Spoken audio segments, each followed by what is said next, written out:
Buenos días, vamos a continuar los temas que tenemos que ver en línea, que obviamente no podemos volver a la escuela todavía, entonces vamos a continuar viendo la anatomía del sistema respiratorio.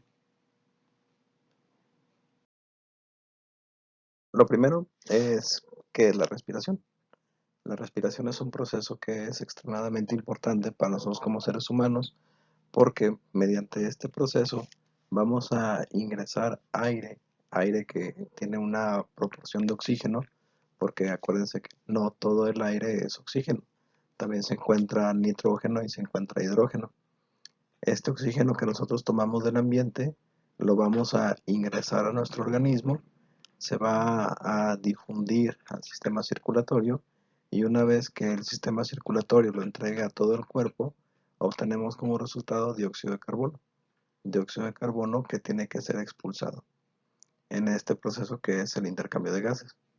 Nosotros como seres humanos pues podemos pasar varios días sin comer, podemos pasar una semana sin comer, podemos pasar 1 o 2 días sin dormir, podemos pasar varios días sin tomar agua, pero en caso de que nosotros pasáramos más de 3 minutos sin respirar, pues entonces comenzaría el daño orgánico. Todas las células de nuestro cuerpo que pasen tiempo sin más de 3 minutos sin recibir oxígeno, automáticamente se empiezan a dañar. Y obviamente pues esta es la causa principal de por qué nosotros fallecemos. A final de cuentas, la causa principal, o más bien la causa de la que todos morimos, es el paro cardiorrespiratorio. Quiere decir que en algún momento, sea por la enfermedad que sea, ya sea un infarto, ya sea neumonía, va a terminar nuestra vida porque el oxígeno deja de entregarse hacia todo el cuerpo. El área de la medicina que se encarga del sistema respiratorio es la neumología, que está muy relacionada obviamente con la cardiología. Respiramos alrededor de 50 millones de veces en toda nuestra vida.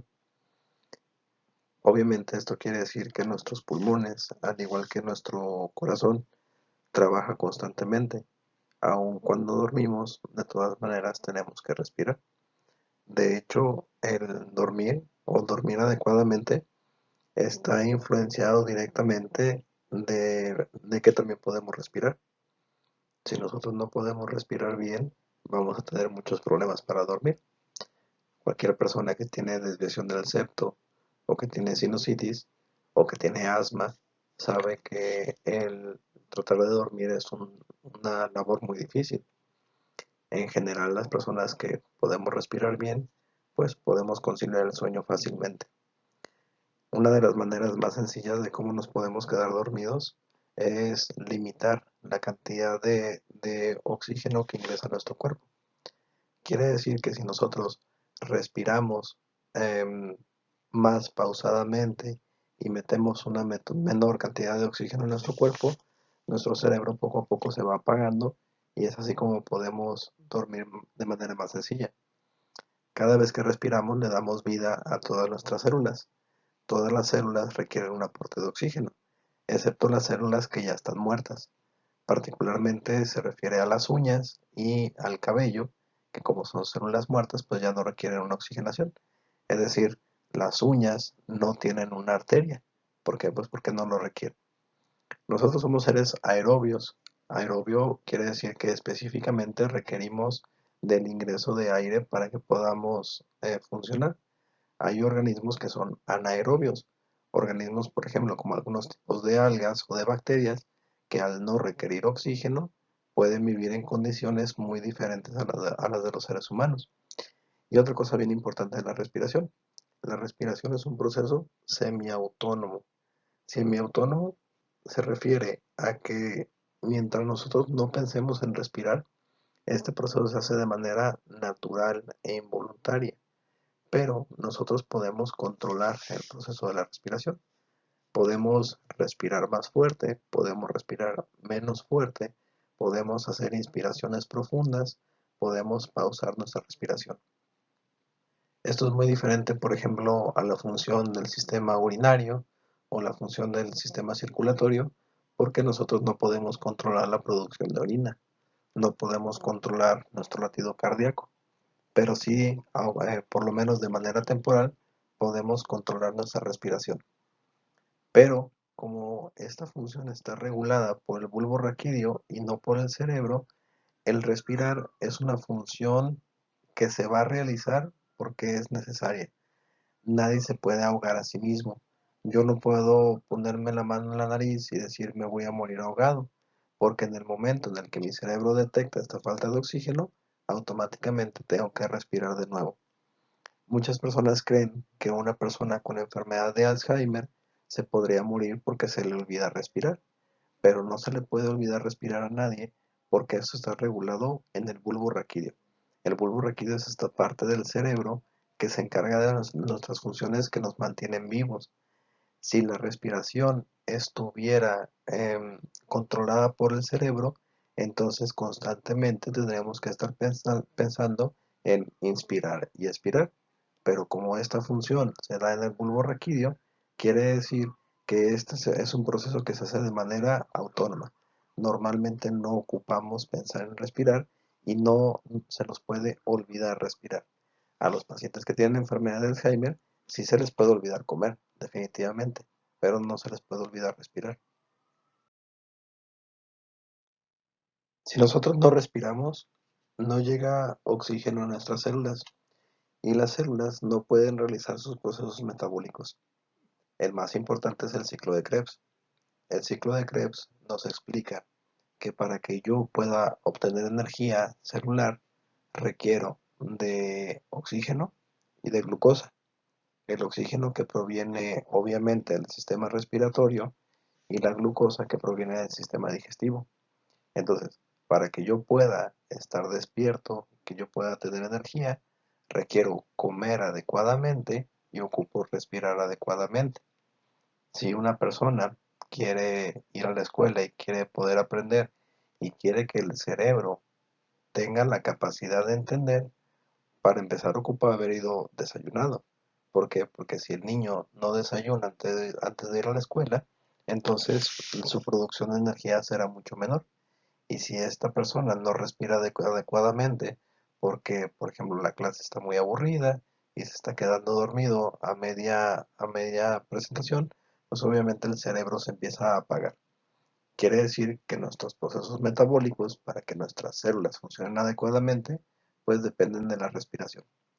En caso de que una persona no respira adecuadamente, muere por asfixia, que es este proceso en el cual el oxígeno no llega a los pulmones, o una muerte cerebral en caso de que no llegara al cerebro.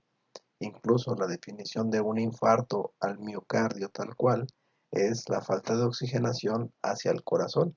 ¿Por qué? Porque se obstruye ya sea por un coágulo o por alguna otra, por el colesterol, y eso hace que el mismo corazón se quede sin oxigenación.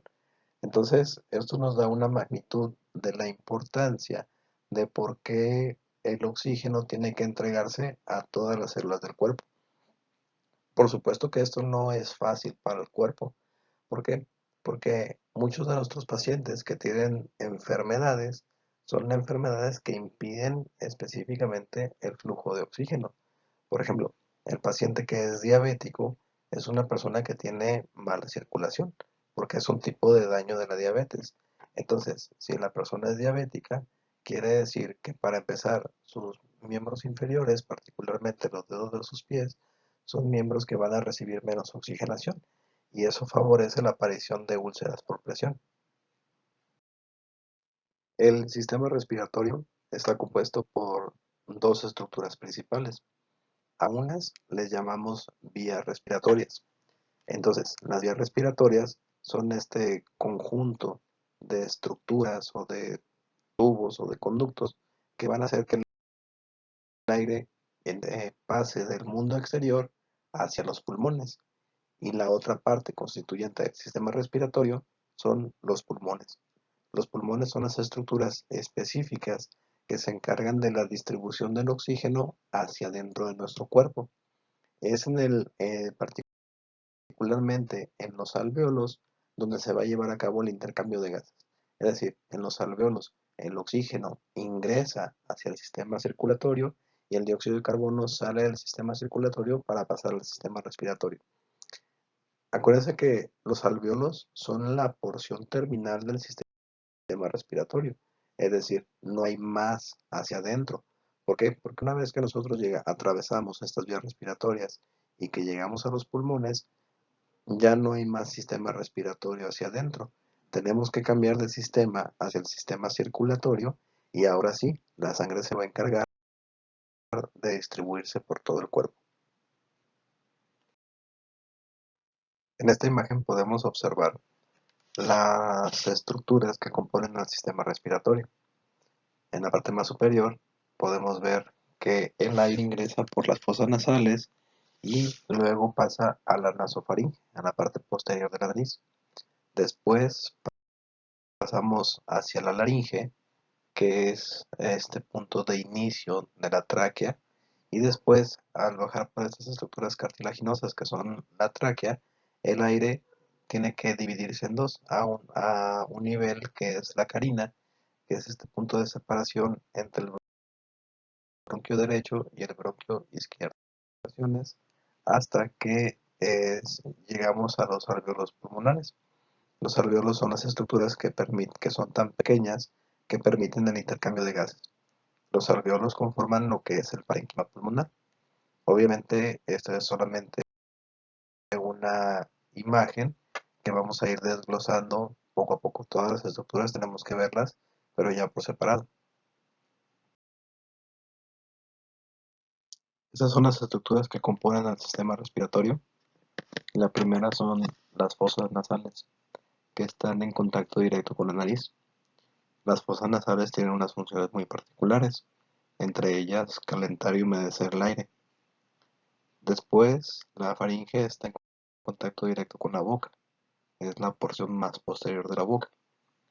Sigue la laringe, la tráquea, los bronquios, bronquiolos y alvéolos.